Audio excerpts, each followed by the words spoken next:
কাদের পরামর্শে এই সিদ্ধান্ত নিলেন? খুলনার মতো একটি সম্ভাবনাময়ী বিস্তীর্ণ অঞ্চল, দেশের 1/3 অঞ্চল, এই এক তৃতীয়াংশ অঞ্চলকে অন্ধকারে ডুবিয়ে রেখে আপনারা যত উন্নয়ন করতে চান,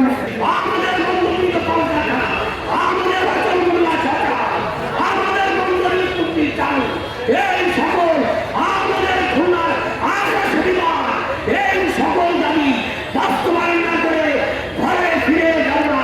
সকলকে সেই লড়াই সংগ্রামে আহ্বান জানিয়ে আমি আমার সংক্ষিপ্ত কথা এখানে শেষ করছি। প্রথমে সম্মতি প্রকাশ করছি এবং আগামী দিনে খুলনা উন্নয়নের জন্য যে কোনো কর্মসূচিতে সংহতি প্রকাশ করতে থাকবো কথা বলে শেষ করছি। ভোলা থেকে বরিশাল হয়ে যেটা খুলনায় আসার কথা সেটা আজ ঢাকায় চলে যাচ্ছে।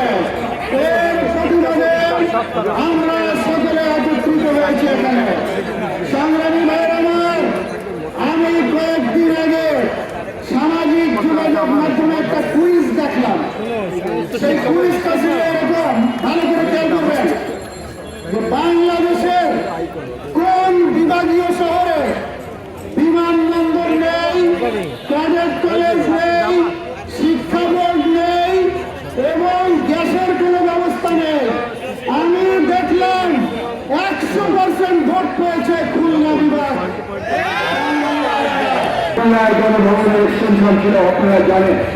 তাদের কাজ ছিল এই খুলনা বিভাগের 10-11 জেলায় কারা এমপি হবে, কারা মেয়র হবে, কারা উপজেলা চেয়ারম্যান হবে, কারা পৌরসভার চেয়ারম্যান হবে, কারা ইউনিয়ন পরিষদের চেয়ারম্যান মেম্বার হবে, সেগুলি সেই বাড়ি থেকে নির্ধারণ হতো।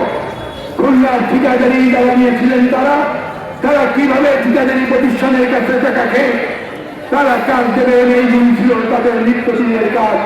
খুলনার গ্যাস লাইনে, পাইপের লাইনে গ্যাস আসুক বা না হোক, খুলনার বিমানবন্দর হোক বা না হোক, ক্যাডেট কলেজ হোক বা না হোক, এইগুলি তাদের কোনো কাজ ছিল না। বিনা ভোটের একজন মেয়র ছিলেন যিনি খুলনা শহর দাবিয়ে বেড়াতেন। তাকে দেখলে খুলনার মানুষ ভয়ে থরথরব থাকতো। নগর পিতা হিসেবে তাকে আমরা জানতাম, কিন্তু তিনি নগর পিতা হিসেবে নগরের আতঙ্ক হিসাবে খুলনা শহরে কাজ করেছেন। আজকে আমরা যখন ওনার বক্তব্য শুনেছি, সভা সেমিনারে গিয়েছে, উনি একের পরে উন্নয়নের গল্প কাহিনী আমাদেরকে শুনিয়েছেন, কিন্তু উন্নয়নের কথা সাজি গরু খেতে আছে জোয়ালে নাই, সেগুলি আমরা দেখতে পেরেছি। সঠিক প্যাড আর সঠিক তথ্য দিয়ে এসব সামলে নিব এক হয়ে। Monalisa sanitary napkin. খুলনার মানুষের আন্দোলনের ফসল, আন্দোলন না করে কখনোই সাধারণভাবে আমরা কখনো কিছু পাই নাই।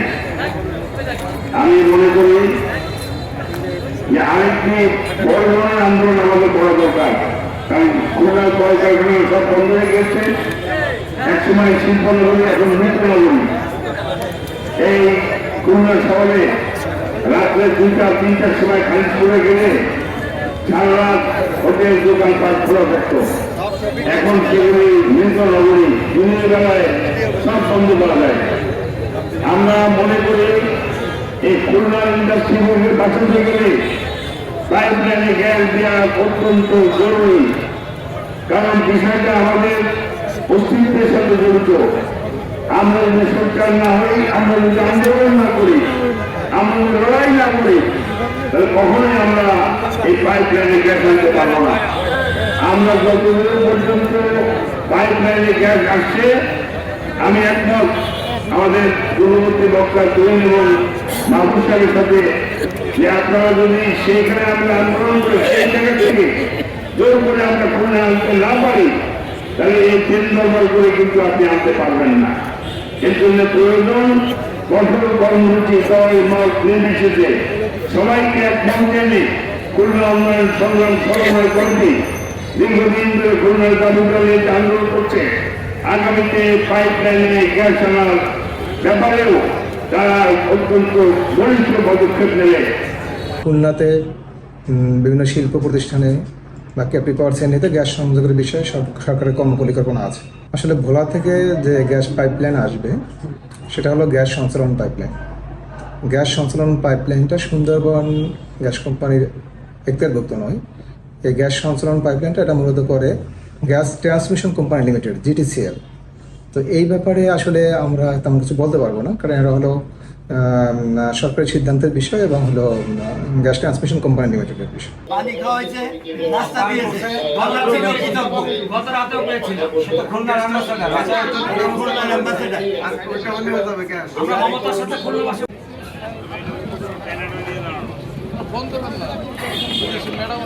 এইদিকে অনেক টাকা আনছেন এইদিকে সবাই এইদিকে সবাই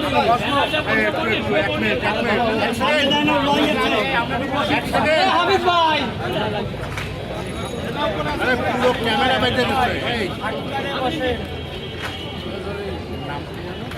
মহানগরের সভাপতি জনাব, আমরা সবাই করতালি দিয়ে তাদেরকে অভ্যর্থনা জানাই। সবাইকে করতালি দিয়ে অভিনন্দন জানানোর জন্য অনুরোধ জানাচ্ছি। সবাইকে চেয়ারে বসার জন্য অনুরোধ জানাচ্ছি।